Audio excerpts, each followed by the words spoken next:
మన తిరుపతి రైల్వే స్టేషన్కి 133 సంవత్సరాలు నిండింది.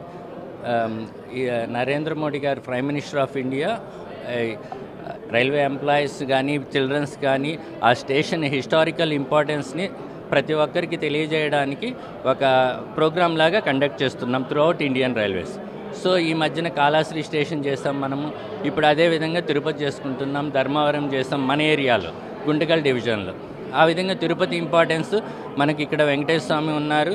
133 ఏళ్ల ముందు తిరుపతి స్టేషన్ మీటర్ గేజ్తో చిన్న స్టేషన్గా ఒక 2 లైన్ స్టేషన్గా స్టార్ట్ అయింది. 133 ఇయర్స్ కంప్లీట్ అయ్యి ఇప్పుడు అదే 300 కోట్లతో స్టేషన్ రీడెవలప్మెంట్ అయ్యి ఒక 6 ప్లాట్ఫామ్లు, ఒక 80 ట్రైన్లు రోజుకు వస్తూ పోతూ 1,00,000 మంది ప్యాసింజర్స్ వస్తూ పోతూ ఉన్నారు. అంత డెవలప్మెంట్ మన తిరుపతి అభివృద్ధి చెందింది. అదేవిధంగా టౌన్ కూడా అదే విధంగా అభివృద్ధి చెందుతుంది.